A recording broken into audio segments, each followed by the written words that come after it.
Welcome back. हमने देखा कि जो क्ले है वो हैरी से सवाल कर रहा है कि किस तरह खुशियाँ बांटी जा सकती हैं लोगों में। तो अब हैरी उसको आइडिया देगा कि ये जो खुशियाँ बांटना है ये क्या होता है और इसको कैसे किया जाता है। हैरी, हम खुशियाँ बांट सकते हैं कैसे? कंपोजिंग अ सिम्फनी। अगर हम कोई अच्छी धुन बनाएं, आपने देखा है लोग शादियों में, सालगिरह पे जब कभी अंदर से खुश होते हैं वो यूजुअली म्यूज़िक सुनते हैं और हर दफ़ा नई धुन, नई बीट होती है जिसको वो इंजॉय करते हैं और हर नई धुन जो है वो अंदर खुशी भर रही होती है। तो वो कहते हैं जब इंसान कोई नई धुन बनाता है ना तो वो खुशी बांटता है, खुशियों में शरीक होता है दूसरों की। पेंट अ पिक्चर, खुशी इसको कहते हैं कि हम कोई ऐसी पिक्चर पेंट कर दें जिसको देख के कोई सुकून महसूस करे, खुशी महसूस करे। तो वो पेंटिंग भी जो है वो भी खुशी का बायस हो सकती है। राइट अ बुक, कोई ऐसी किताब लिखते हैं जिसको पढ़ के दुनिया को सीखे और वो इत्मीनान पाए, पीसफुल लाइफ गुजारने पर मजबूर हो जाए, उसको ज़िंदगी में कोई सबक मिल जाए, वो भी खुशी का बायस हो सकती है। इन्वेंट अ फिलॉसफी, या फिर हम अपनी ज़िंदगी का कोई एक नया फ़लसफ़ा तख्लीक कर दें, ठीक है, ईजाद कर दें। तो ये सब चीज़ें ऐसी हैं। खुशियाँ बांटने के लिए किसी आर्ट, बहुत बड़ी आर्ट का आना ज़रूरी नहीं है, इसके लिए अंदर की खुशी होना ज़रूरी है। जो आप कुछ भी करते हो वो बाहर खुशियाँ ही खुशियाँ बिखेर देती है। तो क्ले उससे पूछता है, नॉट मी, मैं नहीं कर सकता। Did you ever do stuff like that? और उससे सवाल पूछता है, क्या तुमने कभी ऐसा कुछ किया? हैरी, यानी ना मैं सिम्फनी कोई धुन बना सकता हूँ, ना मैं कोई पिक्चर पेंट कर सकता हूँ, ना मैं कोई किताब लिख सकता हूँ, और ना मेरी खुद की कोई फ़िलॉसफ़ी है, तो मैं तो ऐसा कुछ भी नहीं कर सकता, मुझे इनमें से कुछ भी नहीं आता।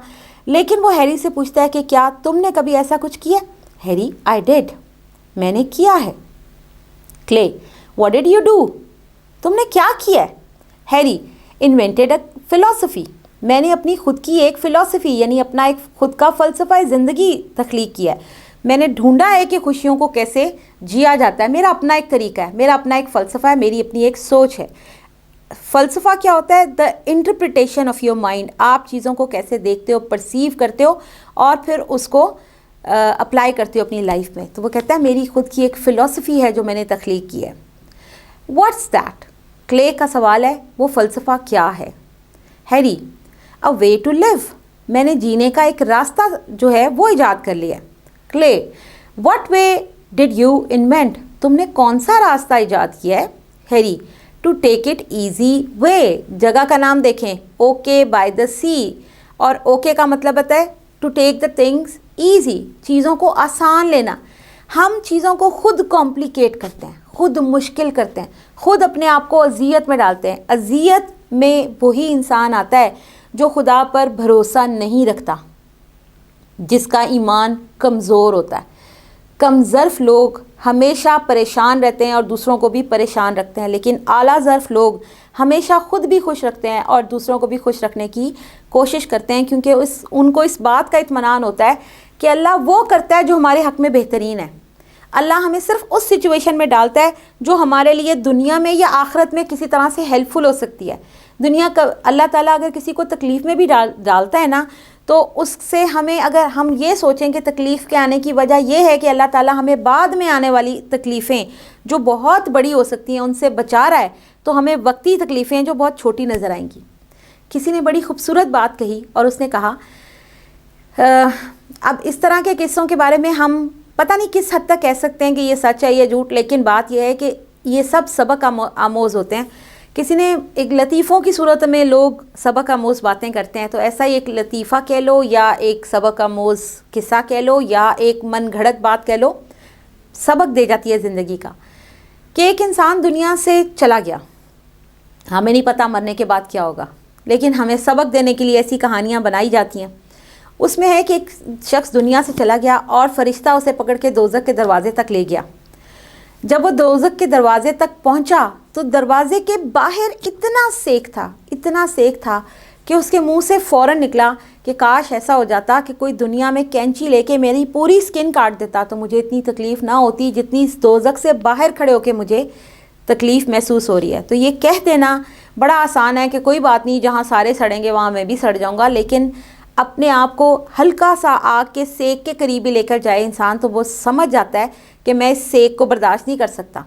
तो हर एक ने अपनी तकलीफ़ खुद बर्दाश्त करनी है, तो उसके लिए खुदा पर भरोसा बड़ा ज़रूरी है कि अल्लाह हमें उस बड़ी आग से बचा रहा है इस दुनिया की छोटी छोटी तकलीफ़ें देकर। तो जिसको ये समझ आ जाती है ना कि मैं बड़ी तकलीफ़ से बच सकता हूँ, इन छोटी तकलीफ़ों में अगर मैं अल्लाह का शुक्र अदा करूँ तो वो यकीनन शुक्रगुजार बन जाएगा। और जो शख्स ये सोचता है कि तकलीफ़ें सारी मेरे लिए रखी हैं, तो बदनसीबी उसकी कि दुनिया में भी तकलीफ़ें रखी हैं और बाद में भी तकलीफ़ें रखी हैं। तो अपने आप को हम खुद मुश्किल में डालते हैं और ख़ुद अपनी ज़िंदगी को आसान बनाते हैं। तो ये कहता है मैंने सीख लिया है कि चीज़ों को आसान कैसे लेते हैं, चीज़ों को रब की ज़ात पर छोड़ते कैसे हैं, और अपने आप को पुरसकून यानी सब कुछ खुदा पे डाल दो, खुदा सभी सब कुछ ठीक कर देगा, तो ज़िंदगी खुद ब खुद आसान हो जाती है। ये उसने फ़लसफ़ा इजाद किया था। Clay, that sounds pretty good. फ़लसफ़ा तो तुम्हारा सुनने में कुछ अच्छा ही लग रहा है। हैरी, अब फ़लसफ़ा उसको अच्छा लग रहा है तो उसने कहा ऑल फ़िलॉसफी साउंड्स गुड। फ़लसफ़े तो सुनने में सारे ही अच्छे होते हैं, ज़ाहिर फ़िलॉसफी ही वो है जो आपके दिल पर असर करे, चाहे वो सही है या गलत, सुनने में वो आपको अच्छी लगती है तो आप उसको अप्लाई करते हो ना। जो लोग नेगेटिव भी हैं, इवन वो किसी की नेगेटिव फ़िलॉसफी को भी अडॉप्ट कर लेते हैं अगर, तो उनको क्लिक की थी, उनको अच्छी लगी थी, तभी तो उन्होंने उसको चुना। तो वो कहते हैं हर फ़लसफ़ा सुनने में अच्छा लगता है। The trouble with mine was, जो मसला मेरे फ़लसफ़े के साथ है वो ये था, I kept forgetting to take it easy. मसला मुझे बाद में ये पेश आया, फ़लसफ़ा तो मैंने ईजाद कर लिया, समझ तो मैं गया कि चीज़ों को जब हम आसान लेंगे तो वो हमारे लिए आसान बन जाएंगी, लेकिन कहने में ये बात आसान है, रियल लाइफ में उसको अप्लाई करना बड़ा ही मुश्किल है। तो वो कहता है मैंने ख़ुद ये फ़लसफ़ा ईजाद किया और फिर बाद में मुश्किल तब पेश आई जब मैं खुद ही भूल गया कि चीज़ों को आसान कैसे लेते हैं। यानी कहते हैं ना, मुश्किलें इतनी पड़ी कि आसान हो गई, और कभी कभी मुश्किलें ऐसी पड़ती हैं कि आसानी भूल जाती है, तो उसको भी आसानी भूल गई। अनटिल वन डे, मैं खुद भूल गया कि मेरा फ़लसफ़ा क्या था। और फिर एक दिन, the day I came of the highway into this barber shop, मैं यहाँ से एक दफ़ा गुज़रा हाईवे से और मेरा गुज़र इस बार्बर शॉप से जिसमें मैं आज खड़ा हूँ। एक दिन मैं अचानक सफ़र करते करते यहाँ तक आ गया, और यहाँ पर इससे पहले कोई और बार्बर था। ये तो घूमता हुआ आया था, बार्बर शॉप पहले से थी, तो इसका मतलब है वहाँ पहले से कोई एक बार्बर था। The barber told me the shop was for sale, और यहाँ पर जो पहले से नाई था उसने मुझे बताया कि ये जो दुकान है ये बराए फ़रोख्त है। आई टोल्ड हिम ऑल, मैंने उसको सब कुछ बता दिया। I had to my name, जो मेरे नाम पर था, यानी मेरी कुल जायदाद कितनी थी। इट वॉज़ $80, मैंने उसको बताया मेरे पास कुल $80 हैं। ही सोल्ड मी द शॉप, और उसने वो दुकान मुझे बेच दी फॉर $75, $75 में। इसका मतलब है जब उसने उस दुकान का आगाज़ किया तो इसके पास $80 थे, $75 की इसने दुकान खरीद ली और $5 बस इसके हाथ में रह गए खर्चे के लिए। And through in the haircut, और फिर इस तरह मैं पड़ गया इस बाल काटने के बिज़नेस में। तो इसका मतलब है एक्सीडेंटली वो एक बार्बर बना था, बाय प्रोफेशन वो बचपन से बार्बर नहीं है। दुकान मिली, नाई की दुकान थी, सब कुछ मौजूद था और उसने उसी पर काम करना शुरू कर दिया। आई हैव बीन हेयर, मैं यहीं पर हूँ, एवर सिंस, उस वक्त से लेकर अब तक, मैं उसके बाद कभी यहाँ से नहीं गया। दैट वॉज 24 years ago, और मैं यहाँ पर आया था 24 साल पहले। Clay, before I was born, मेरे पैदा होने से भी पहले। हैरी, 15 और 16 years before you were born, तुम्हारी पैदाइश से कोई 15-16 साल पहले मैं यहाँ पर आया था। Clay, how old were you then, उस वक्त आप कितनी उम्र के थे। Harry, old enough to know a good thing when I saw it, मैं इतना बड़ा तो ज़रूर था, यानी उसको अपनी एग्जैक्ट उम्र याद नहीं है, लेकिन उसको ये याद है कि मैं इतना बड़ा ज़रूर था कि मैं जिस चीज़ को भी देखता था उसकी अच्छाई या बुराई मुझे समझ आ जाती थी, यानी मैं समझदार हो गया था। उम्र उसको याद नहीं है कि मैं किस उम्र में यहाँ पर पहुँचा था। क्ले भी बहुत समझदार है, जब उसने ये कहा मैं इस उम्र में था कि मैं देख सकूँ क्या अच्छा है, तो अब जाहिर है क्ले के माइंड में एक सवाल उठा होगा कि पूरी ये घूम रहा था, सफ़र कर रहा था, यहाँ पर आकर इसको क्या ऐसा अच्छा लगा कि ये यहीं पर रुक गया और 24 साल से यहीं पर है, तो कुछ अच्छा तो ज़रूर लगा होगा। उसने पूछा व्हाट डिड यू सी, वो क्या था जो तुमने यहाँ देखा। Harry, okay by the sea and this shop, मैंने इस जगह को कि यहाँ हर चीज़ बस टेक इट ईजी जो इसकी फ़िलॉसफी है उसके ऊपर पूरा उतरती है। जगह है ओके बाय द सी, यहाँ सब कुछ ठीक ठाक है, और ये दुकान जिस पर मैं अपना गुजारा कर सकता हूँ। तो मुझे अपनी ज़िंदगी के अंदर, हम पैसे के पीछे इतना भागते हैं कि जितना इकट्ठा कर लें उसमें मज़ीद से मज़ीद से मज़ीद की ख्वाहिश बढ़ती चली जाती है। लेकिन हैरी की ज़िंदगी की फ़िलॉसफी ये नहीं थी। उसका ख्याल था कि ज़िंदगी को जियो, और जीने के लिए जितना ख़र्चा चाहिए उतना ख़र्चा उस शॉप से उसका निकल आना था। तो उसको अपनी ज़िंदगी उस पर सही गुजरती दिखाई दी और वो मुतमईन हो गया। The proper place for me to shop, ये जगह मेरे लिए सही थी, मौजू थी जहाँ पर मैं अपनी दुकान को चला सकता था। That's a couplet, Shakespeare had them at the end of a scene. तो वो कहता है ये तो एक वो मिसरा है, एक शेर है जो शेक्सपियर है, अपने किसी सीन के एंड में उसने ये मिसरा लिखा था। So I guess that's the end of this haircut. तो वो कहता है इसी तरह मैं अब ये समझ रहा हूँ कि मेरा हेयर कट जो है तुमने कर लिया वो पूरा हो चुका हुआ है। He goes out of the chair, वो निकलता है, कुर्सी से बाहर निकल आता है। Goes to the hat tree, hat tree के पास जाता है। And put on a derby, और बगैर अपने आप को देखे कि मैं कैसा लग रहा हूँ डर्बी हैट रख लेता है। हमने एक क्वालिटी देखी इसके अंदर कि ये क्या करता है कि जब भी किसी का हेयर कट करना होता है तो ये डिफरेंट अपने हेयर ट्री के पास जाता है और वहाँ से डिफरेंट हैट्स में से कोई एक हैट जो उसके मूड पर उस वक्त सूट कर रहा हो वो चूज़ करता है और अपने सर पर रख लेता है। तो आने वाले को तो वैसे नहीं पता चलता कि इसके बाल कैसे लग रहे हैं और कैसे नहीं लग रहे हैं, क्योंकि ये तो अपना सर को, हेयर कट को छुपाए रखता है।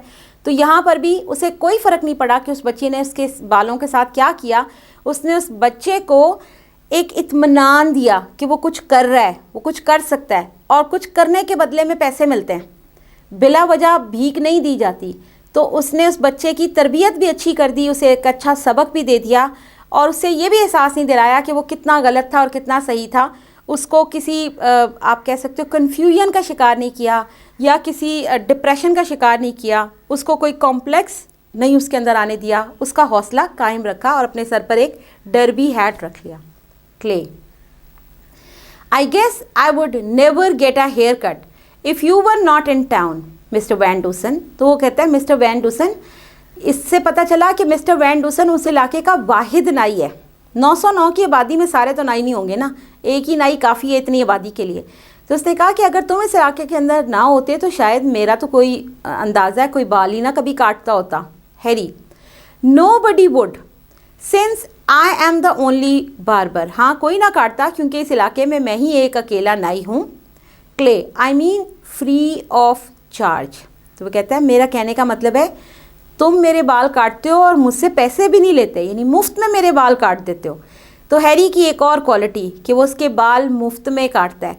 लेकिन ये जो लफ्ज़ मुफ्त है, फ्री ऑफ कास्ट, ये हमारे इस दुनिया में सबसे ज़्यादा जिसे कहना चाहिए ह्यूमिलिएटिंग वर्ड है, बेइज्जती का बाइस, कि आप कोई चीज़ मुफ्त में करवाते हो। ये इसे भीख मांगना कहते हैं, फ़कीरी कहते हैं। लेकिन यहाँ पर हैरी उसकी ये गलतफहमी भी दूर करता है कि मैं तुम्हारे बाल फ्री में नहीं काटता, मैं उजरत लेता हूँ, और वो कैसे लेता हूँ वो बताता है। Harry, I give you a haircut free of charge, you give me a haircut free of charge. मैंने तुम्हारे बाल काटे मुफ्त में, बदले में तुमने भी मेरे बाल काटे मुफ्त में। यानी हमने एक दूसरे को पैसे नहीं दिए लेकिन सर्विस के बदले में सर्विस दी है। तो मैंने तुम्हें फ्री ऑफ कॉस्ट नहीं दिया, फ्री ऑफ चार्ज नहीं दिया, तुम्हारी उजरत ही ये थी कि बदले में तुमने मेरे बाल काट दिए। दैट्स फेयर एंड स्क्वेयर, ये तो बिल्कुल अदले का बदला हो गया, दोनों तरफ हिसाब किताब बराबर है। क्ले, यस हाँ, but you are a barber, लेकिन तुम एक नाई हो। You get $1 a haircut, और तुम जब किसी के बाल काटते हो तो तुम उसका $1 चार्ज करते हो। मैंने तो तुम्हें $1 नहीं दिया। हैरी, नाउ एंड देन, कभी कभी आई डू, मैं वो $1 चार्ज करता हूँ। Now and then I don't, और कभी कभी मैं ये चार्ज नहीं करता। क्ले, वेल एनी हाउ, बहरहाल, थैंक्स अ लॉट, बहुत बहुत शुक्रिया। I guess I will go down to the beach now. वो कहते हैं अब मेरा ख्याल है कि मैं साहिल पर जाऊँगा।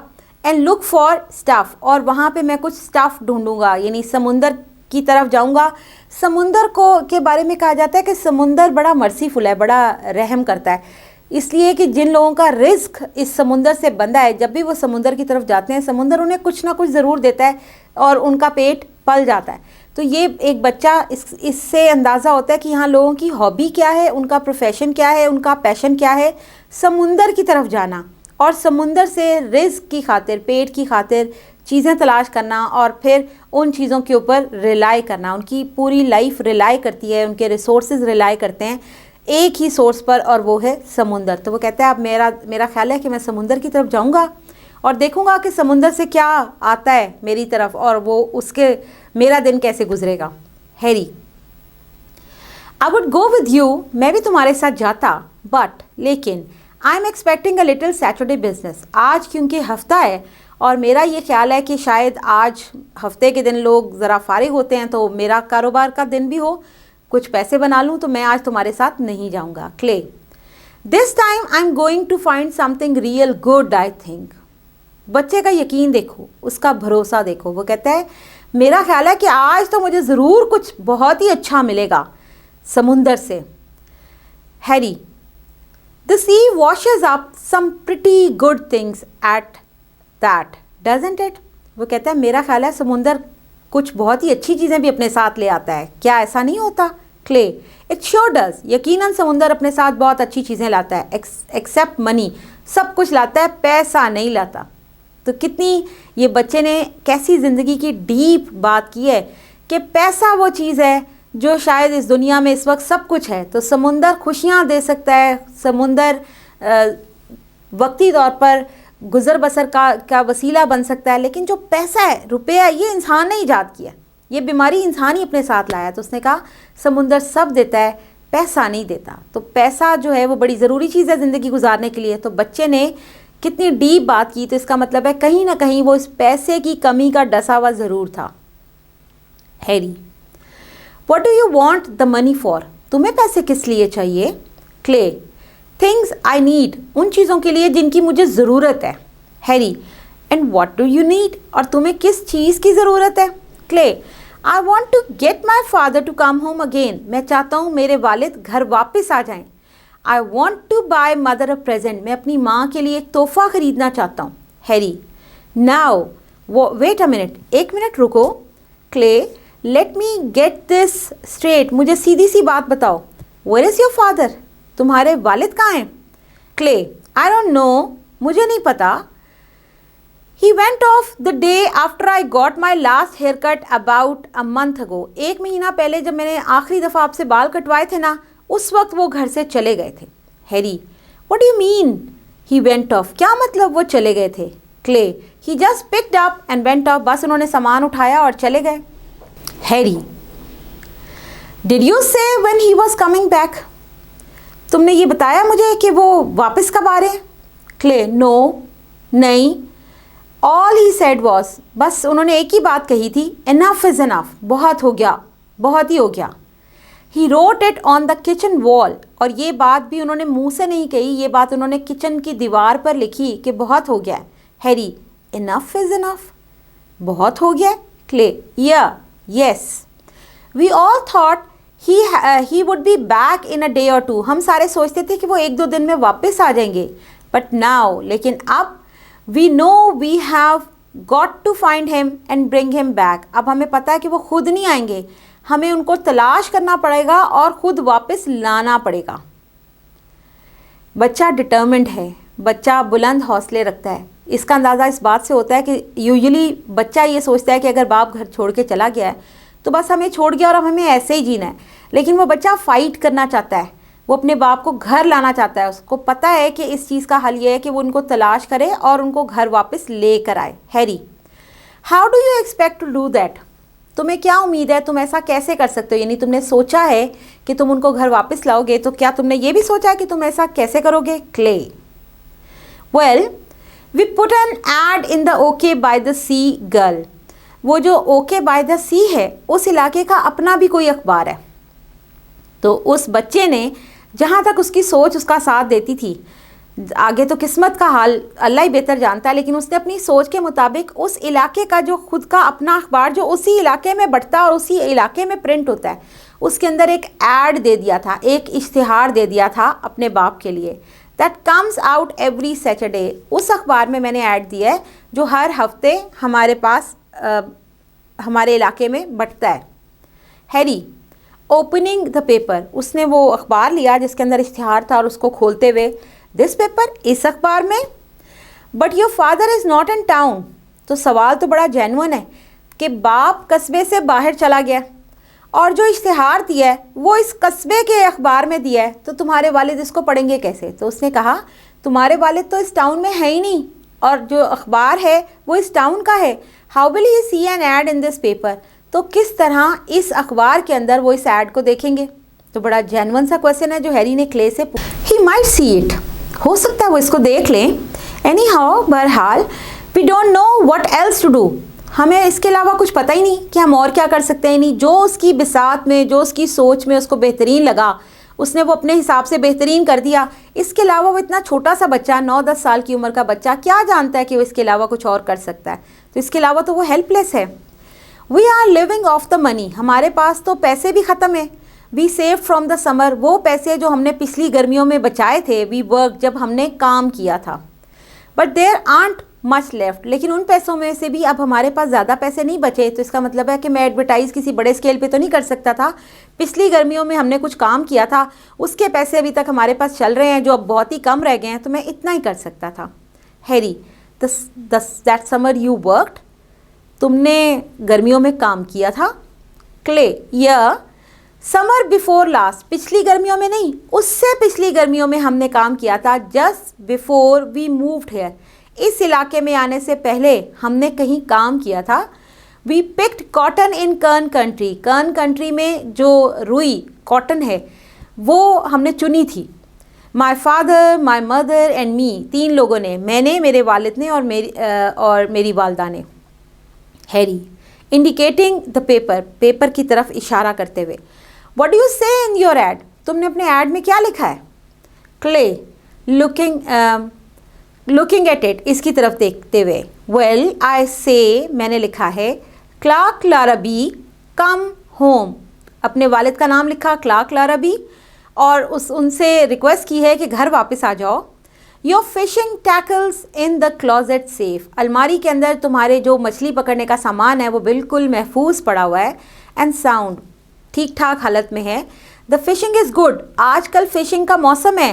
तो इसका मतलब है उसने टेम्पटेशन दी, लालच दिया अपने बाप को कि अगर हम यहाँ भूखे नहीं मरेंगे, अगर तुम वापस आओ तो तुम्हारे पास रोज़गार का जो वसीला होता है ना, फ़िशिंग का पूरा सामान, वो अलमारी में सेफ पड़ा है और सीज़न भी फ़िशिंग का है, तो हम भूखे नहीं मरेंगे, आप मछलियाँ पकड़ सकते हो और हमारे घर में पैसे आ सकते हैं।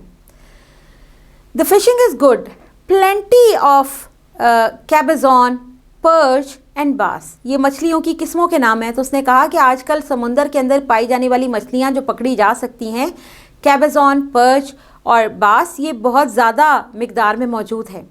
लेट्स बायगॉन बी बायगॉन, ये बड़े भी बड़ी मुश्किल से सोचते हैं कि जो हो गया वो हो गया, कहते ना मिट्टी पाओ, भूल जाओ, जो हो गया है उसको दोहराना नहीं है। तो ये छोटा सा बच्चा सोचता है कि हम तुम्हें ताने नहीं देंगे, हम बुरा भला नहीं कहेंगे, हम रिग्रेट नहीं करेंगे उस वक्त को कि जितना टाइम आपने हमसे दूर गुजारा, सही या गलत, जो हो गया वो हो गया।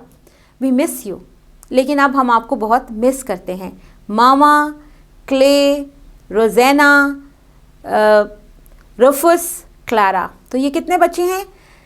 मदर उसकी और उनके जो आगे से बच्चे हैं, क्ले एक बेटा, रोज़ेना, रुफस एंड क्लारा, तो ये 4 बच्चे हैं और उनके माँ बाप, ये इनकी फैमिली है। तो वो अपने बाप को इन चारों का वास्ता देता है और अपनी माँ का वास्ता देता है और उसने कहता है कि वो वापस आ जाएं क्योंकि हम उनको बहुत याद करते हैं। हैरी कहता है दैट्स गुड ऐड, ऐड तो बहुत अच्छा है। Clay, do you think if my father reads it, तुम्हारा क्या ख्याल है अगर मेरे वालिद ने ये इश्तिहार पढ़ा, हिल कम होम, वो घर वापस आ जाएगा?